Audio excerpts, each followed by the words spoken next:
Rev it up and welcome to Cars Yeah, show number 1682. Today we're talking Porsches with the 000 guy himself. Buckle up. This is Cars Yeah, where you'll enjoy interviews with inspiring automotive enthusiasts. Mark Green is here to provide you with a fuel injection of automotive inspiration. So get in, sit down, buckle up, and get ready for a wild ride here on Cars Yeah.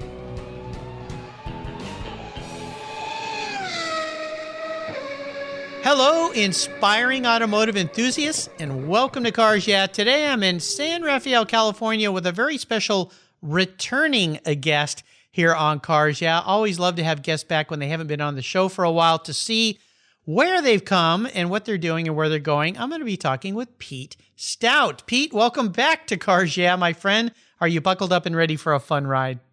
Mark, I am, and thanks so much for having me back. It's I can't believe it's been 3.5 years. I know, it's crazy. Now, Pete was a guest back in April of 2017, and he had so much to say that I turned his show into 2 shows. So we'll see where we go today. But, you know, it's always fun to catch up with you. You and I, of course, have run into each other at the prehistoric races. The Rennsport reunion, I think, was the last time we saw each other. Of course, this year we've all been locked down. I think it was also, I went to your Shades event that was up at Canapa during Car Week, which was so very cool. I know you wanted me to bring my Orange Crush, but it was a bit of a drive. But we'll get that to one of your Shades event. I think they're loved. Or we'll come your way. We need some loving up here, you know, some Porsche love. We got a lot of Porsche fanatics up here in the Pacific Northwest, so we'll set that up sometime. You're always welcome here at Cars Yeah headquarters. I live on a golf course. Maybe I can get them to shut down the 18th green and we'll make our own Pebble Beach Concours. That'll be with Shades. That'll be kind of fun. We've now done 4 Rare Shades events. Yeah. And you were at the first, and we went to Atlanta, then Florida, then Los Angeles, and we were scheduled for Toronto this past June at a really, really incredible venue, working with Lawrence Yap at FAF. Oh, yeah, and increasingly with Porsche Cars Canada. But as you well know, we couldn't even go to Canada.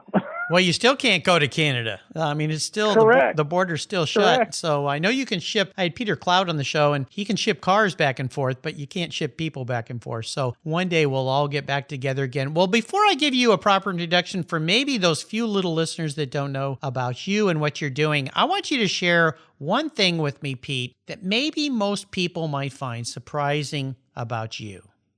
I would say most people don't realize that my resume goes Costco Wholesale, Excellence, Panorama, 000.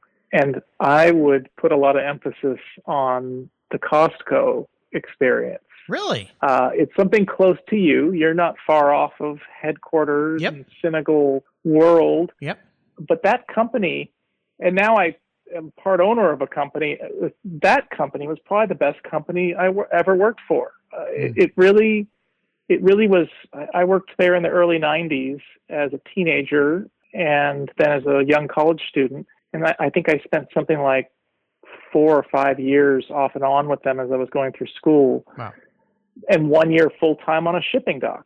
So my last full-time experience before Excellence was on a shipping dock with Costco. Interesting. But that was a really shaping period for me. The best manager I ever worked for, Letitia Robinson, was there at Costco. She ran the shipping dock, and I learned so much there. So I guess something a lot of people wouldn't know or suspect is this editor, as you and I have been at Rennsport and we're out in race cars or at a Concours, or we're doing things around automobiles. Everybody starts someplace, and one of my starting places was Costco. Very interesting. Yeah, well, that's quite a company that's built up. I remember going to their very first store. It was called Price Club, and Saul Price started that company in San Diego, where I was living and where I grew up. And I remember my dad goes, who on earth would pay to go shopping in a store that just had everything in the boxes? And little did we know what their real thought process was. And I tell you, I had some friends in my high school whose parents were some of the original investors, and they became very, very wealthy investing in that business. As a business, they ran it beautifully. Price Costco, of course, they eventually merged, and I was called in. We were all called to the front of the cash registers there in Richmond, California, and Perry, the warehouse manager, told us about what was going to happen and that we weren't supposed to talk about it, but I think it was only a few hours before it was announced. It really was a great company, and what struck me particularly was the breadth of the kind of employee that they had when I was hired. I was hired somewhat illicitly. I was hired at age 17, and Perry Keel, Perry Abadir, the warehouse manager there, he kind of, I think I was 18 and a half or so. He looked at me kind of with one eye. He said, "How old are you?" And I said 18, and he did the math. He knew I'd been there longer than I should be for 18. Yeah. And it was $8.27 an hour when I was hired, if I remember correctly. And all the other jobs I'd had in high school were $5 or $5.50. Mm-hmm. And what I noticed was everyone in that warehouse, they were older people, but a lot of Cal Berkeley students were working there, and I felt really lucky as a high school student to be working there. Yeah. And a post-high school student. But what I noticed was every single person there had an attitude as though they knew that they were being paid a little more than they needed to be, that Costco was paying them better than it had to, and it was reflected in the work ethic. I saw it all the years I worked there. They took such good care of their employees, and they were extremely fair with customers. Yeah, and it's paid off all the way up to today. I spend quite a bit of money there. I always joke you can't get out of Costco without spending at least $150. So that's all part of the success story. Well, let me give you a proper introduction. We're going to be talking about Porsche cars, my favorite marque. My listeners know that. Pete Stout is the editor-in-chief and managing partner of 000 Magazine, a quarterly journal dedicated to the Porsche marque. In 2016, he teamed up with his co-founder Alex and created a creative director by the name of Justin Page to create 000, which is a reference to Porsche's 3-digit model type numerology. To call this a magazine is quite a stretch. It's a huge 250-plus page, perfect bound publication. It takes a very deep dive with only 5 to 7% advertising and will no doubt be a keeper for all subscribers who read. By the way, I started subscribing and I've got the very first issue and I've got them all ever since. Pete spent 14 years as editor of the Porsche publication Excellence and then 3+ years as editor of the Porsche Club of America's magazine known as Porsche Panorama. He saw them go through some major, very cool changes. Prior to that, he was an editor at Ross Periodicals and a freelance writer. And prior to that, he worked at Costco, as you just heard. We'll be back in just a minute to talk with Pete, but first a word from our valued sponsors. Sit tight. We're in a Porsche today with Pete Stout. It's going to be a fun ride. We'll be right back. Did you know the most damaging thing to your vehicle's interior is the sun? Those harsh UV rays damage your interior over time. They crack your dash, they fade the colors, and the heat makes getting into your favorite ride downright unbearable. My friends at Covercraft have the perfect solution for you. Their sunscreens are easy to use, they take seconds to install and remove and protect your vehicle while parked in the sun. They fold up easily and store away for those times you don't want to use your car cover. I have one for every one of my vehicles, and you should too. They come in a variety of colors and options, featuring an accordion design that makes unfolding and folding them a breeze. Want to give a gift that keeps on giving? Buy a Covercraft sunscreen for your family members and friends. They'll thank you for it every time they park their vehicle. They're custom made to fit almost any vehicle. Check out covercraft.com for a huge number of styles, colors, and options. And here's something special from me here at Cars Yeah, just for you. Use the code YEAH120 at checkout at covercraft.com and you'll get 10% off your Covercraft order. Go to covercraft.com and use the code YEAH120 at checkout and you get 10% off. You can thank me later. Covercraft, they've got you covered. I found a new way to protect my vehicle. American Collectors Insurance. That's who now protects my Porsche Turbo, the one I call my Orange Crush. But did you know they also insure your valuable collectibles of automobilia and automotive collectibles? If you're like me, you've invested in a lot of cool automotive collectibles over the years. Those items are valuable, and if you were to lose them in a theft or a fire, well, try to get your normal homeowner's insurance to pay you what they're worth. Good luck with that. American Collectors Insurance provides you with assurance and confidence that your collectibles are fully covered. American Collectors Insurance have been protecting us automotive enthusiasts since 1976. They provided me with an agreed value insurance policy backed by a history of taking care of their clients. Give them a call today for a quote at 866-ACI-YEAH. That's 866-224 9324 and protect the ones you love. I did. American Collectors Insurance. Classic car and collectible insurance designed by collectors for collectors, just like you and me. All right, Pete, we are back, a little double clutching, having some fun here in this Porsche. I would love for you to share a success quote or a mantra that's become part of your life with 000 magazine, something that has great meaning for you. It's a nice way to get the tires smoking just a little bit. We won't smoke the clutch, just the tires, since we're in a Porsche, so grab the wheel. It's serve the reader, Mark. It's one of the first lessons I got at Ross Periodicals, and it remains a guiding mantra for me and for our team. Serve the reader. I love it. And I'll tell you, being a Porsche fan, when you launched this, my first thought was, oh my gosh, Pete's crazy. He's launching a magazine during a time when magazines are all dying. But when I spoke with you and you shared the premise and the concept behind it, I started to say, okay. And then when I found out what it cost, I went, okay, Pete's crazy. And then I stopped and thought, you know what? I'm getting 40 publications, 40 magazines every month. How many have I stopped reading? Because many have become irrelevant. They've not kept up. The internet gets me all the information before time. And I said, you know what? I'm going to take a chance on Pete. And I think I told you this, I canceled about 15 magazine subscriptions. I bought your subscription and I love it. And there's some things about it that I love. The fact that it's quarterly is nice because you can sit down. It's like getting a magazine or a book, really. And you sit down and the deep dive that you guys take, I mean, page after page on the seat inserts and the fabrics and the different kinds. And if you love Porsches the way I do, I thought I knew it all, but of course I don't. I try not to be a know-it-all, but the details and the things you've taught me have been really fantastic. So let me ask you this. It's been 3.5 years since you were on the show.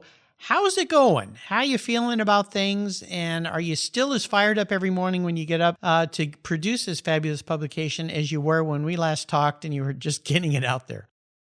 Absolutely. I'm probably more fired up as I get going in the morning, which is a kind of a crazy thing to say in 2020, given all the challenges that so many of us are facing. But I still am fired up by the idea of doing print.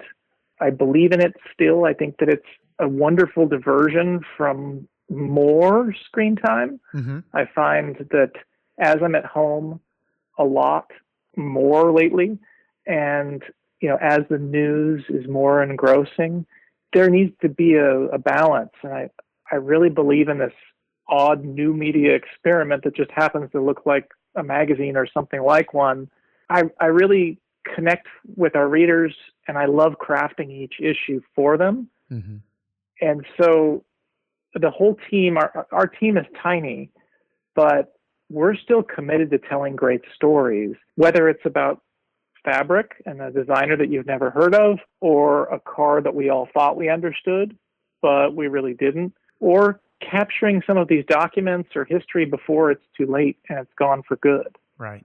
I think it's marvelous. Over the time since we last spoke, is there maybe one thing that's come to light in this process of building this new business that you put together that has surprised you quite a bit? I have to think about that, Mark. There's been a lot of surprises along this road. It's been 3.5 years of a journey into a product that I thought I was a bit crazy to start too when we started it, and I had no idea how it would be received. I had a gut feeling that it was a niche that was underserved, and that there were some people who really would like to know the story in greater depth. I think the biggest surprise has been the opportunities where we've held events, whether through Rare Shades or otherwise, and I've been able to meet with subscribers and subscribers, and just how cool they are. Mm-hmm. Yeah. They're not the same crowd that I've encountered at other events. There are some people I've known for years, but we're also engaging with people that I haven't seen at the usual events. And I really enjoy that. That's been, for me, one of the more exciting elements of this. We held an event last year at the Architecture and Design Museum, Los Angeles, Oh, yeah. around Rare Shades 4 and 50 years of the 914, which is a model that's near and dear to my heart, of course. And so we did a whole weekend out of it. And one of the discussions was around color, and we invited a color scientist, and we also invited a design and fabrics and interior designer. And so that was a fascinating discussion. We held it at a great artist space in Beverly Hills, which is its own thing to do. To do an event in Beverly Hills is a whole different world. Oh, yeah. But what was so surprising and gratifying to me, and what was exciting intellectually, was we had 3 women on a panel. I acted as moderator, and the discussion was fascinating. And again, the crowd was not the usual crowd, and people were engaged. And people were asking questions afterwards, and I really enjoyed that. So for me, I guess the surprise has been that you can take a subject that you've been studying for many years, and it can open up a whole new road. Yes. And I think a lot of people miss that. I think a lot of people think, oh, if you've been doing this same thing for a long time, it's time to change things. Mm-hmm. That subject, you've worn that subject out. And I'm finding that all the previous was actually the preamble. Yes, absolutely. And I love the fact in the case of your Rare Shades events, to me, they have a sense, and I would assume that perhaps your focus is to grow them into something like what's happened with Luftkult, with Patrick, and the fact that all of a sudden these events turned into something different than just a gathering of Porsche enthusiasts. And when it comes to colors, we've seen, at least I've seen, a transition in the importance of color in automobiles.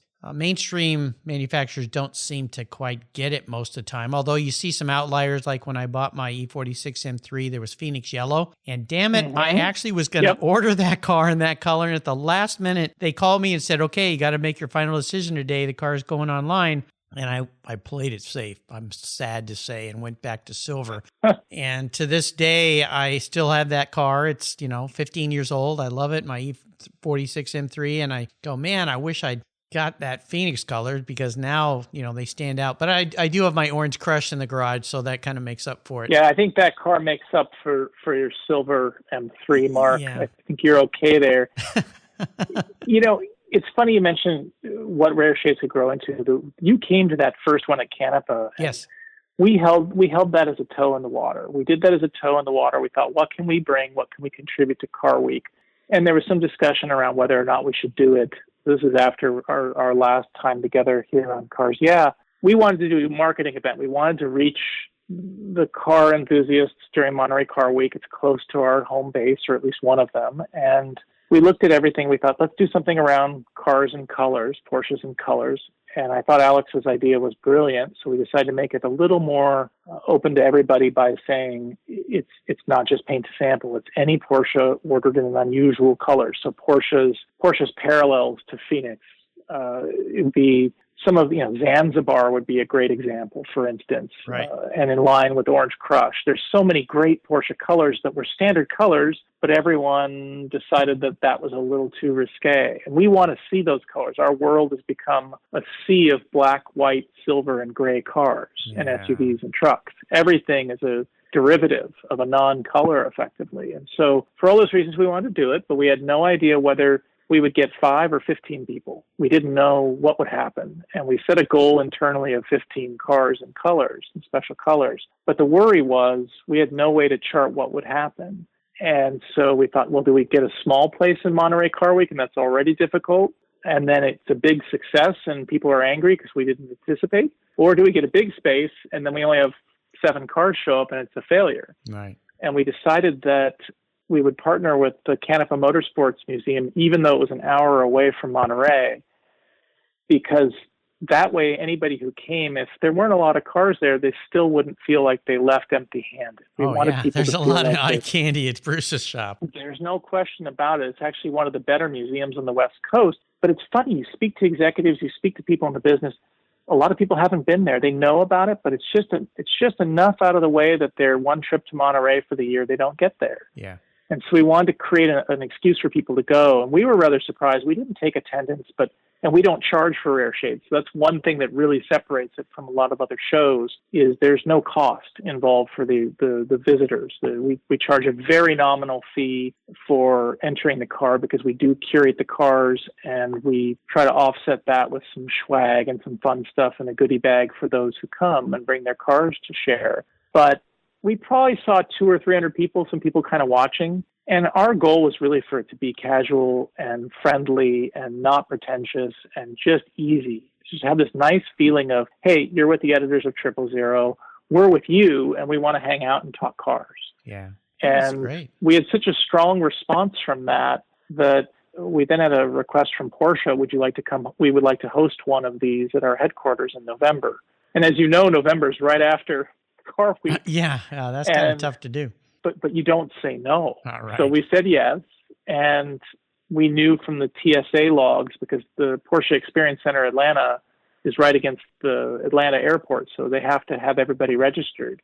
So about 600 people came to that. Wow. We did a talk with Thomas Gruber, who, if you haven't interviewed, we really should get you together with. He's one of the two authors of the Carrera RS, the original Carrera RS book, which is it remains one of my favorite single Porsche books. And so Gruber and Andrew Lennon and I did a talk with Ray, I believe, and Gruber went upstairs to get food, and the restaurant was sold out. So I guess they did okay that day. And then we went to Florida, and then we went back to Los Angeles because of the A+D Museum, the Architecture and Design Museum Los Angeles, did an exhibit on 000 as a breakout design product, as a breakout design project in print from Los Angeles. Regardless, they're not car people. They just wanted to cover it as a print project because they're a design museum. Mm-hmm. And we said, hey, could we build an event around your exhibit for rare shades? And so we closed down a block in the Arts District of Los Angeles, and I think there were 100 or more cars in colors. Nice. So it's growing. We, however, don't wish to see it grow in the way that some of the other shows have grown. We like the intimacy, and for that reason, and for the reason that we'd like to get out and see people and see new cars, it will travel. It will travel, so it won't be in the same location year on year as you've seen with Luft or with Amelia or Monterey shows. And there's nothing wrong with those shows. Those shows are anchor shows, right? And they're critical shows to the hobby. With everything 000, we try to add something that wasn't there. Nice. Well, it's really cool. And of course, we've seen Porsche Panorama come out with Renbau, or do they call it Renbo? Am I saying that right? Renbo. I always say Renbau. Renbo makes more sense with their color charts. And I'm proud to say that Orange Crush is the only one representing the color my car is, because it's almost the only one. There's only two other cars that color. Very cool. Well, when we come back, we're going to talk a little bit about your personal passion with cars and maybe a big challenge you faced over the last few years running this deal. So sit tight, give our sponsors a little love, and we'll be right back with Pete Stout from 000. So, what do you do after running a race team for 27 years with over 100 podiums, multiple Daytona wins, and a win at Le Mans? Well, if you're a racer and the Racers Group team owner Kevin Buckler, you start Adobe Road Winery. It's located in Petaluma, California, and he and his team have created a winning combination with the Racing Series, 4 ultra-premium red wine blends that are in a class of their own. Like racing, these wines comprise of art, precision, engineering, science, wrapped in a whole lot of fun. You can choose from 4 blends titled Redline, Apex, Shift, and the 24. Today, I'm going to talk about Shift. This wine was awarded 93 points by Robert Parker's Wine Advocate. It's balanced and spicy with dark blueberries and a cigar aroma. The unique bottle shape features a vintage-inspired metal gated shift back with carbon fiber, and the cork is topped with a 5-speed shift knob. That's right. There's going to be some battles at the dinner table on who gets to keep the cork after this bottle has been enjoyed. The Racing Series is a delicious gift for the automotive enthusiast in your life, and I've got a deal for you. If you use the code CARSYEAH, all one word in caps, at checkout, you get $10 off any purchase of the wines from the Racing Series. Your wine ships promptly and arrives quickly right at your door. Use the code CARS at checkout and get $10 off your purchase from the Racing Series today. There's always a seat at the table for excellence with the Racing Series. Go to adoberoadwines.com and use the code CARS today. Cheers! Let's step away from the conversation to talk about our charity of choice here at Cars Yeah, America's Automotive Trust. America's Automotive Trust is a group of like-minded nonprofits that are working together to preserve and promote car culture across the country. Together, they provide scholarships and grants to aspiring technicians and restoration artists. They provide youth education programs and bring communities together through automotive-related events, car shows, and drives. Among those nonprofits is RPM Foundation, a terrific organization working to keep our favorite collector cars on the road. RPM was created to ensure that the specialized skills needed to care for classic automobiles, boats, and motorcycles continue to be passed down from generation to generation. They do this by supporting training for young people with a passion for restoration and setting them up with mentors who can share their valuable knowledge. So far, they've awarded more than $3.5 million to restoration education projects across 35 states. Incredible! To learn more about RPM or to donate to their mission, visit www.rpm.foundation. You'll be glad you did. All right, we're back. Now, Pete, I always ask my guests to talk about a big challenge or even a big failure. Let's narrow it down to your new publication and what's happened since you were last on the show. Has there been a challenge that you've had to really overcome? And if so, and I'm sure there has been because there is for everybody, how did you overcome it? And what was that lesson that you learned from that situation? Well, it's a great question for this year, isn't it? Oh, gosh. This year, we couldn't go to Toronto. You know, we were just talking about Rare Shades. We were scheduled to do Rare Shades 5 in Toronto, probably the best venue yet, thanks to Lawrence Yap and his extraordinary input. And we were fired up about this. And then, of course, we started looking at, this was back in March, April, we started kind of looking at things. And by April, we said, we've got to make a call about June. And we decided that we didn't want people making travel plans. And we decided, you know, it's unlikely to be better in May than what we're seeing right now. Yeah, you think, now that we know. Yeah. Wow. And I'd have to go look, but back then we didn't know. And there were a lot of shows that I love. I mean, Doug over at Concours on the Avenue, bless his heart, was saying, we're doing this, you know, and we're, until they tell us we can't, we're doing it. And I judge that show, and I love that show. I think it's one of the best shows in the entire hobby. I could almost just do Tuesday that week. It's just such a great show. And so, you know, I was watching Doug. He's a mentor to me in many ways, whether he knows it or not. And I was watching it. We were all, back then, nobody knew. But Alex and Rebecca and I talked it through, and we said, you know, the progression here doesn't look good, and people need to make decisions. Sponsors and brand partners need to make decisions. We need to make decisions. And we decided to postpone it and do a wait and see over the summer, and maybe we would relaunch in the fall. So we announced that we were postponing. And of course, as we all now know, May, June came, and here we are in October somehow. And the good news there is time is passing. So we will get through all this. Of course. But we look at Rare Shades. Rare Shades is a chance for us to interact with people, but it's also one of our outreach and marketing maneuvers. We don't plan to ever charge admission for these shows. That's not what this is about. We love getting out and seeing a car that we haven't seen, meeting somebody we haven't met, and for other people to see these cool colors. And so we thought, well, we can't meet, and we as a company don't feel great about encouraging that. And everybody makes their own decisions on that, but that's where we were. Yeah. And so we kind of said, what can we do here? So the challenge was, we didn't have our key marketing moves the last 2 years available to us. And in the midst of that came an opportunity to test 935, the current, the 935-19, the very recent Porsche 935. A collector sent me a text saying, would you like to test this car or be around it? And I wrote him back kind of kiddingly and said, hey, have you thought about getting a GT2 RS Club Sport? I hear they still have some, and maybe there's a deal to be had. And he wrote back and said, oh, I already have one, and I'm going to race that one hard, and I'm going to collect the 935.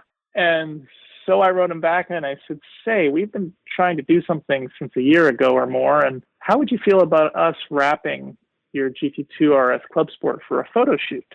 And of course, I figured he would say, no, thank you. But if you know about the 991.2 GT2 RS Club Sport, that car is delivered with some panels unpainted. The back bumper, possibly the hood, some things are just not painted at all. So you have to do a wrap. They deliver the car on the idea that, of course, the race team is going to wrap it. Yep.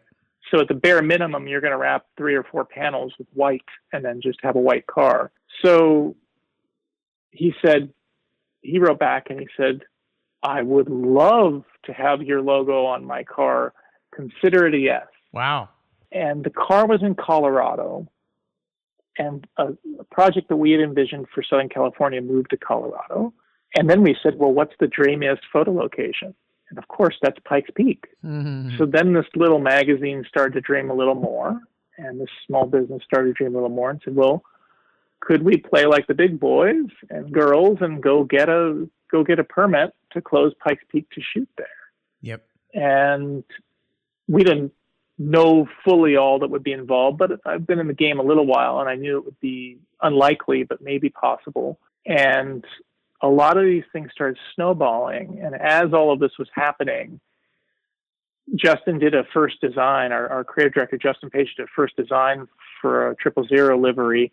And I wrote him back. I said, no, this is a race car. There's millions of race cars. Let's do an art car. This year, this is a year, if any year needed an art car, we need an art car. And Justin and I started to hive mind that.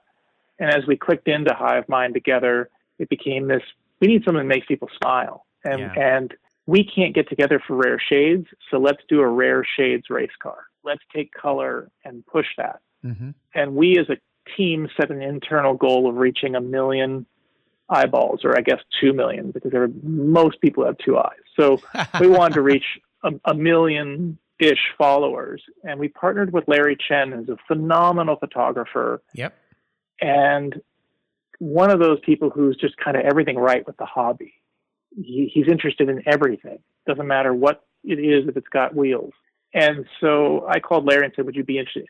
He loves Pikes Peak, which is also part of why I called him. And by the way, he has 500,000 followers, or about 450,000. So I thought that takes care of, that's about half of our goal. So maybe between us and some brand partners. So I also then started to reach out and say, so I reached out to Michelin, to Chopard, to Champion, to Meguiar's, these companies that had supported 000, to say, hey, we have this opportunity to make an art project and shoot it on Pikes Peak. And they came along and made it possible. Wow. So all of that happened. And then somewhere along the way, it turned into a real race program after a joke told, or sort of a kidding around at Pueblo Raceway the day after the Pikes Peak shoot. And then Porsche and many others picked up the story. And when it went on Porsche's Instagram feed, that has 21 million followers.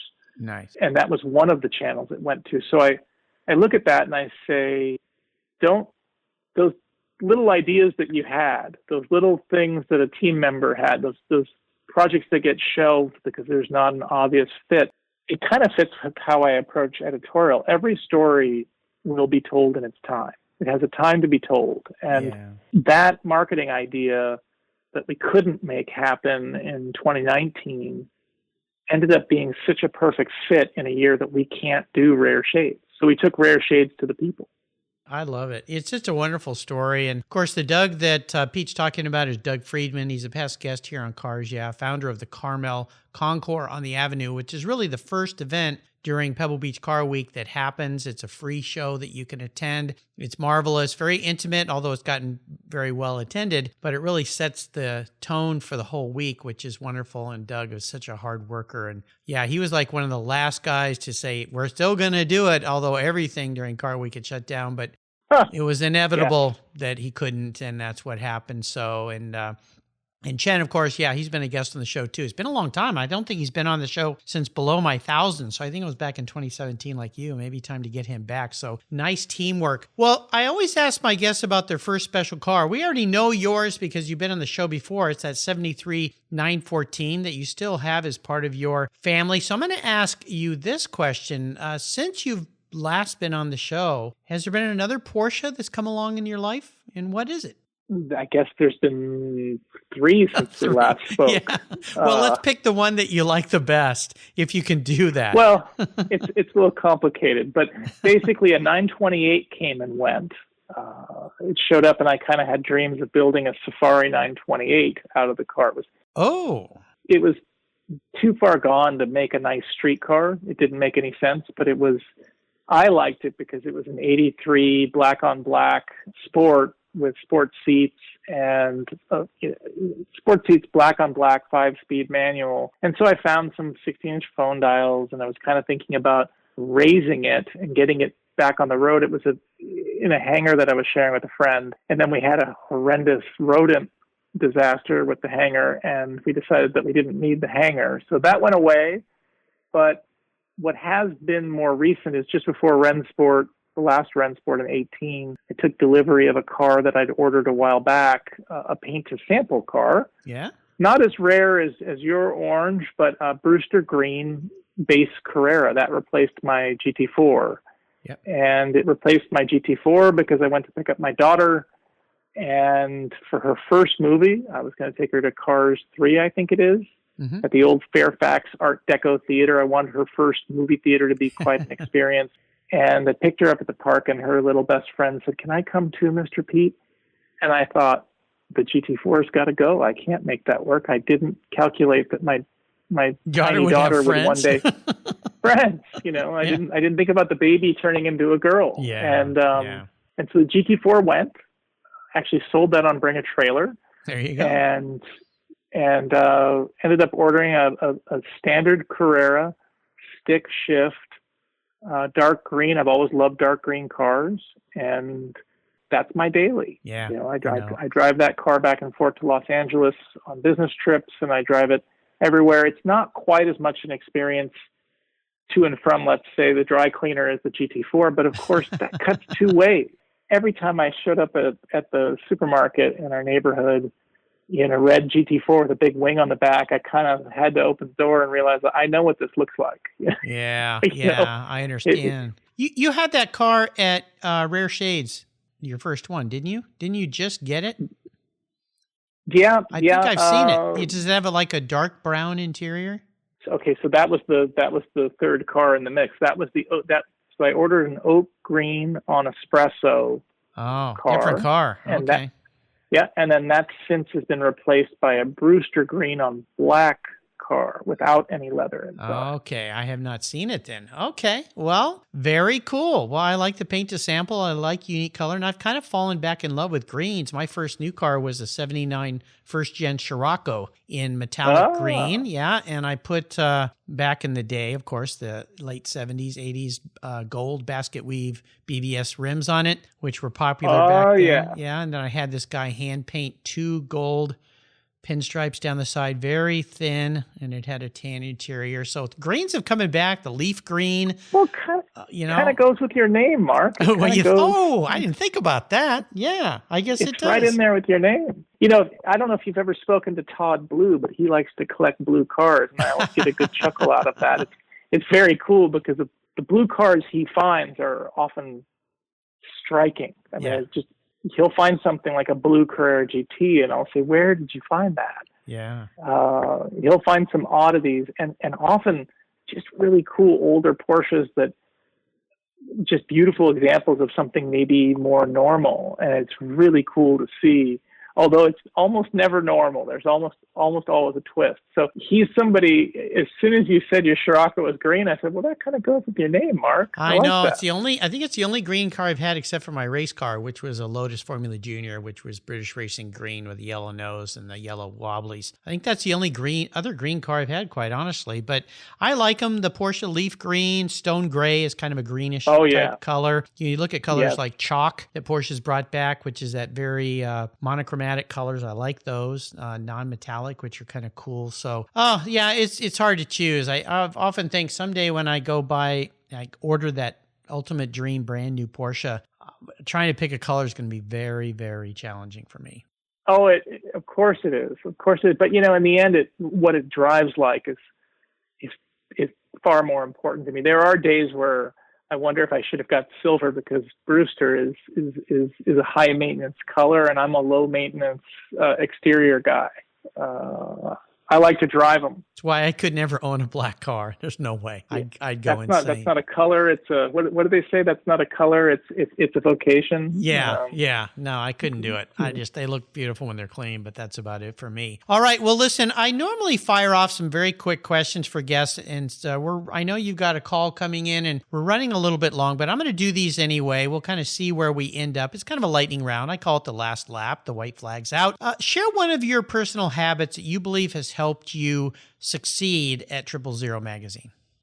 Make the bed in the morning. I was reading somebody about that, and I agree. There's some things you just do every morning to make sure that it's just a good way to start your day to get things going. You've accomplished something. That's the key, and that's why my mom used to do it. My father-in-law, bless his heart, we lost him years ago, but he was a 35-year Marine, and I remember him saying that to me. He goes, that's why they teach young recruits, you get up and make your bed because you feel like you've made one accomplishment, and if you can do one, you can do a whole lot more. So, yep. And to this day, I can't get out of bed without making it because I hear my mom's voice yelling at me, make your bed. Let me ask you this. You've met so many people in the industry and you've interviewed so many people. You've done so many cool articles for 000. Who's one person that you'd like to sit down and have a drink or a meal with and end up turning into a story? Ferry Porsche. Oh, well, of course. Yeah. And I regret that the intersection of his life and my time in this industry is somewhere around a 3 or 4 year intersection. And I was way too young, and I just would have liked to have met him at least. Because I spent so much time studying a company he built through the people he hired and people they hired. And I just would like to have had a personal sense of the man. I understand. Now, when it comes to automotive advice, and let's put it this way, buying older used automobiles, what's the best advice someone else ever offered you that has served you well? When it comes to buying older used vehicles? Yeah, like you like to buy old Porsches. You've had many Porsches. Yeah, what's one piece of wisdom somebody has offered you that you've actually followed? Maybe you didn't follow it. Buy the owner, not the car. Ah, I like it. Yeah, that's an interesting way to put it. I think I know what you mean, but what do you mean? Well, I view it a little bit similarly to who I'll get into a car with and who I'll let drive my cars. If I'm in the car, I'll let pretty much anybody drive the car because I like to share. But I don't really care about skills so much as temperament. And skill matters, of course, but temperament matters much more to me. And so I think it matters in the safety of the operation of a vehicle on the road, but I think it also matters in the way that a car has been owned over its life. Somebody who approaches the car as a steward and has mechanical sympathy, I would say go ride with the owner. Ask the owner to drive instead of you driving. See how the owner operates that clutch. See how the owner treats the shifter. Is it 2-finger pressure, or are they banging every shift home? Are they letting the oil warm up before they hit 4,000 or 5,000 or 6,000 RPM? I like to see somebody wait till 3,000 until the oil's warmed up and a light throttle. Those are the kinds of things that I'd be looking for if I'm buying a used car. I'd want to know how was this operated. And of course, it's a used car, so you can't guarantee how previous owners before that were. And there's other variables.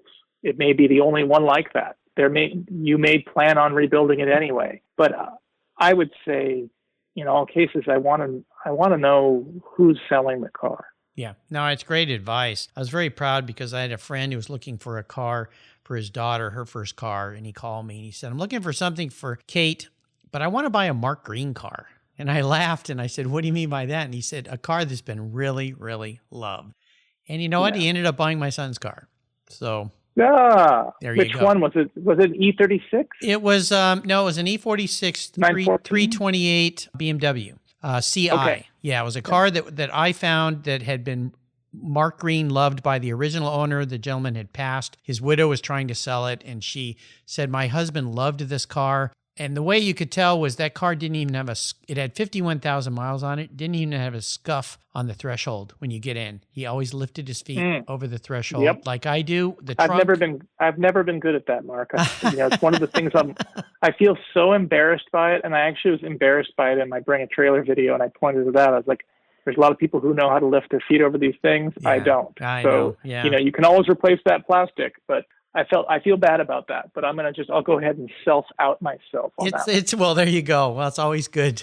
And the trunk didn't even have a scuff on it. It looked like nobody had put anything in the trunk, and it was a wonderful car. So it went on to another great family. Now, I always ask for a resource. Obviously, the greatest resource I'm going to put out there right now is 000 Magazine. And if you have not seen it, well, you got to subscribe and do what I did. Get rid of some of the stuff you don't read anymore. Cut out some of the nasty habits like stopping and drinking too much coffee and eating too many pastries, and get yourself a subscription, especially if you love Porsches, because you won't believe what's in this. And don't ask to borrow mine, because I'm not going to loan them to you. They're sitting here right behind me on my shelf, and that's where they're going to stay. There'll be a resource for me and for my kids long time down the road. Now, Pete, is there a new book that's been out maybe since we last spoke that you'd like to recommend to my listeners? It's not just out yet. I don't want to put more pressure on its author, who is one of our contributing editors. Let's do it. So with that disclosure, it's someone you know well, I believe. All right. Randy Leffingwell is working on Porsche racing history, and we did a bit of as you may recall, we did a bit of a preview interview with him about the project. This book is the work of many years on top of many years, and it will be probably the most, well, without question, it will be the most complete accounting of the first 100 years of Porsche motorsport. Wow. And it will cover 1898 to 1998. Oh my gosh. And I've spoken with Randy about the depths, as has one of our other editors, Kerry Morse, the depths to which he has plumbed as he's done this history. And I've spoken at length with Dieter Lahnenberger, the previous archivist at Porsche Archive. This book is going to be one that you have to have. Randy has mentioned that it may have to be delivered by forklift.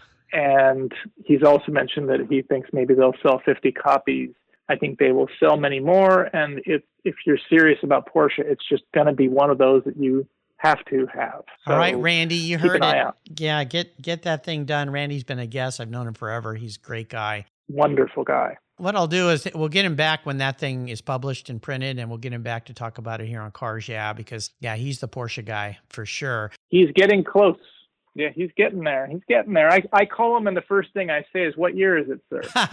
So, because he's doing it year by year. Oh my gosh, I can't even imagine. Yeah, it's incredible. All right, we're up to the checkered flag here, Pete. I usually ask my guests the same question. I ask them if I can buy you your dream car, your dream collector car. What would it be? But I'm going to mix this up and make it a little bit different for you. I'm going to buy you an older Porsche today. And it's got to be something pre-74. So it's going to be long hood 911s or back to 356s, or even before that, pre-A's. But I'm going to buy you any one that you would like to have. But there's a couple rules to this game. It's got to be a keeper. It's got to be a driver. No garage queen. So it needs to tick off some boxes, maybe even some back seats for your daughter and friends and so forth. So for Pete Stout today, what's it going to be?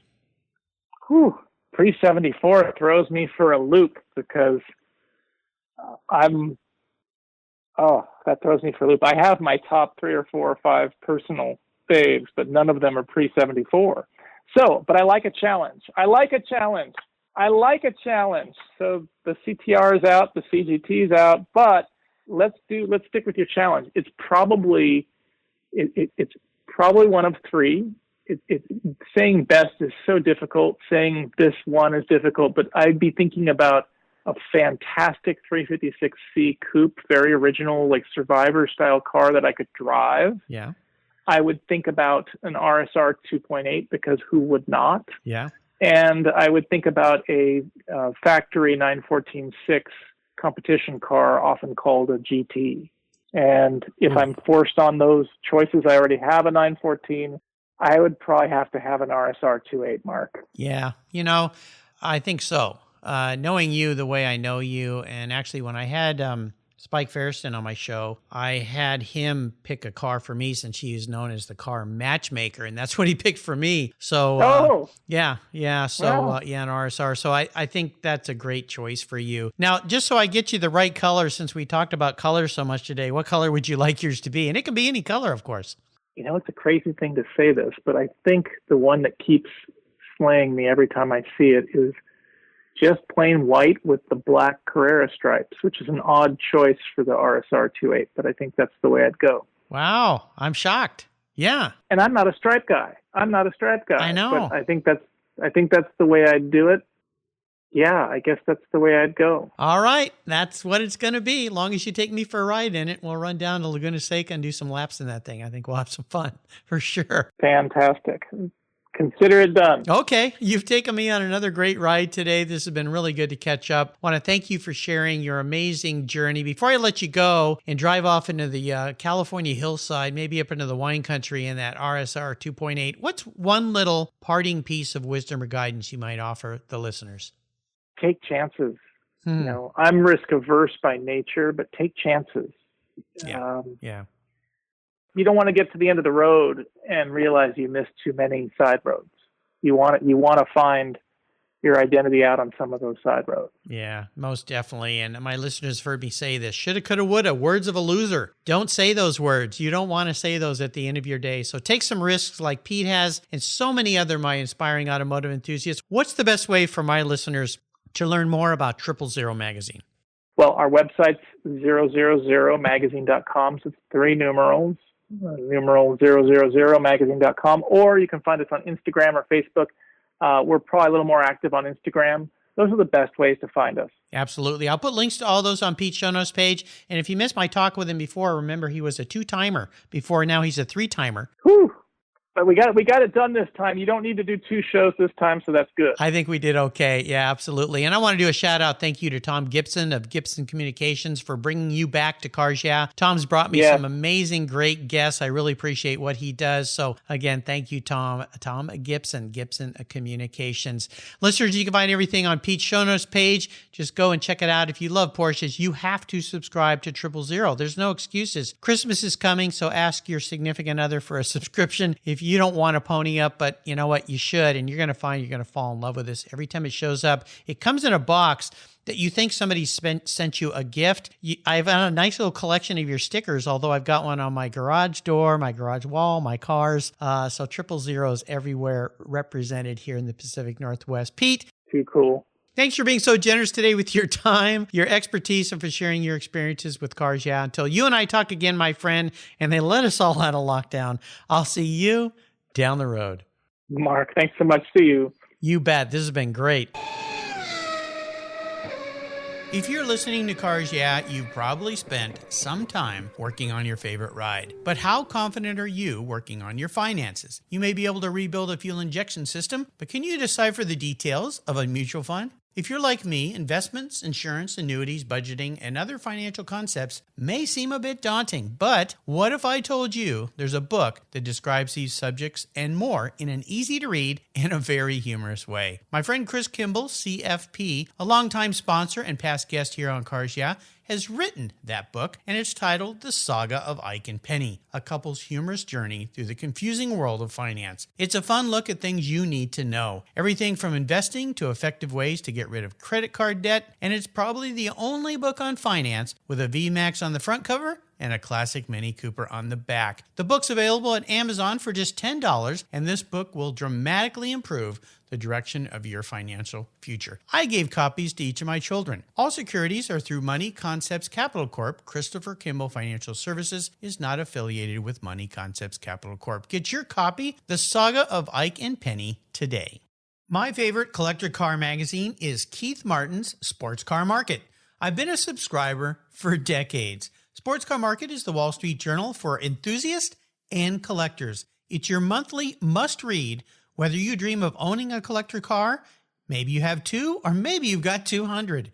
Sports Car Market has been around for 31 years, and it's filled with valuable articles, intelligent write-ups, and the latest auction sales. Go to sportscarmarket.com and subscribe today. Here's a couple deals I have for you just for listening here on Cars Yeah.